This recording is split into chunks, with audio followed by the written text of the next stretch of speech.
Je vous fais voir du coup la nouvelle affiche qui va sortir, et puis ben, voilà, de manière très classique, hein, des petits flyers de cette façon, et puis on a aussi des petites cartes avec des petits messages alléchants, on va dire, et qui va nous permettre aussi de garder un peu un bruit de fond sur ce projet-là.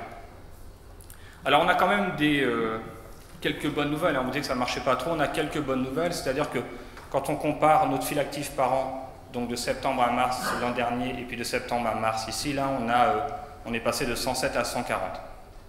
Et ce qui ressort, c'est que le fait d'avoir fait de la communication, le fait d'avoir présenté cette nouvelle offre, même si ça n'a pas fait venir les gens dans ces soirées et dans ces conférences, et bien en fait, ils ont pris connaissance plus de l'accès aux soins possible et on arrive à les avoir au téléphone de cette manière-là. Donc en effet indirect, on a une augmentation de la file active, même si les gens ne sont pas venus dans les sessions. L'autre donnée importante qui est plus en interne, c'est que du coup, le fait d'avoir un créneau dédié, le fait de retravailler la question des parents, on voit que les professionnels se sont plus investis. Et du coup, on a au sein de nos structures maintenant des professionnels qui sont plus dédiés à la question des parents, qui partent en formation et qui s'intègrent sur les mardis soirs. Donc voilà, en résumé, c'était vraiment cette idée de trouver un autre moyen, une autre lame, je vous disais, au couteau suisse pour aller au-devant des parents.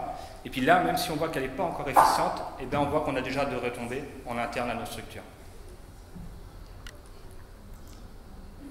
Alors c'est vrai que vous l'avez pas? Ah, c'est bon. Alors c'est vrai que on a déjà des effets rebonds et qui ne sont pas négligeables.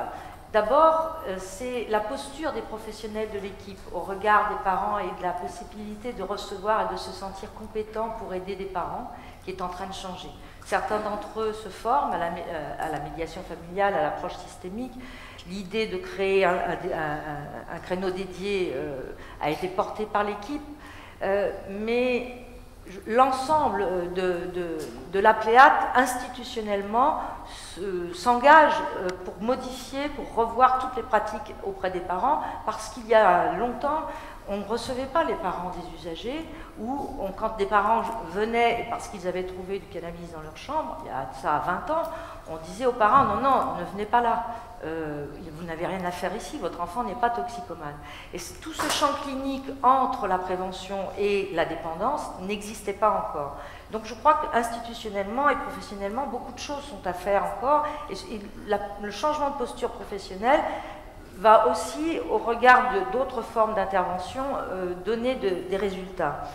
Je pense aussi que conjuguer des programmes parents-enfants et essayer d'avoir des liens chat, comme nous allons mettre en place, qui puissent avoir d'un côté des blogs avec les jeunes, de l'autre côté des chats avec les parents, mais aussi des rencontres, des discussions parents-enfants, peut-être de manière électronique, mais des lettres, des missives. Vous savez que les lettres, ça s'envoie à quelqu'un, mais c'est aussi très intime quand on le fait, et que le mail retrouve cette qualité de communication du courrier d'avant, et je crois que cette forme-là pourrait aider.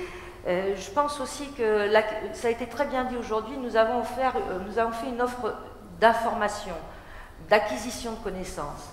Ça ne suffit pas. La seule information et la seule acquisition de connaissances est très importante, mais il faut pouvoir proposer des moments d'acquisition d'habileté, de jeux de rôle, de mise en situation, ou de techniques, ou de trucs, des choses très très courtes, comme on le voit dans les magazines, qui puissent accrocher les parents et leur permettre de se sentir compétents le plus rapidement possible. Je pense aussi que le continuum entre la prévention, l'intervention précoce et le soin a été dit toute la journée, puisque quelquefois les intervenants ont dit qu'ils avaient...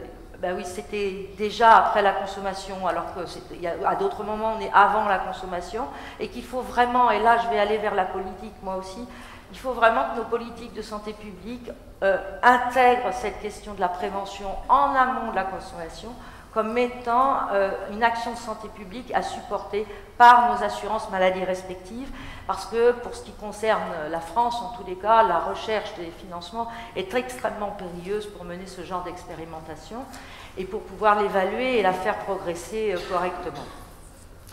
Et puis, enfin, je crois que il y a une chose qui m'apparaît aussi pour que ça marche, c'est que on a eu tendance sans doute à s'adresser tout de suite aux parents des ados qui ont des difficultés, je vous le disais tout à l'heure.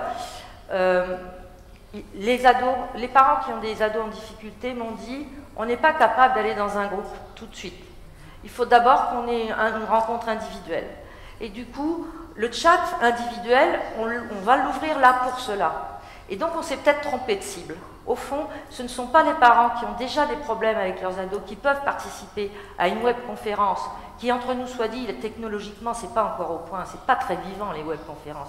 Là, les informaticiens ont beaucoup de travail à faire pour nous aider à avoir quelque chose de très dynamique quand on fait cela, à mon sens.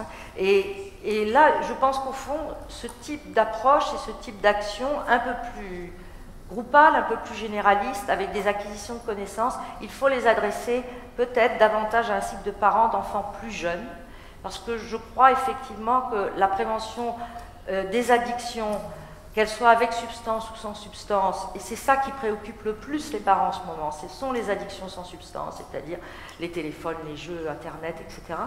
Je pense qu'il faut faire ça vraiment très jeune. Il m'est arrivé que des parents de crèche me demandent une intervention, et je ne trouvais pas ça stupide, parce que la question était de savoir dire non, la question était de savoir différer.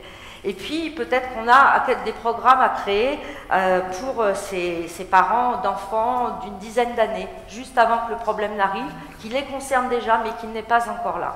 Voilà, j'ai été trop long, comme d'habitude.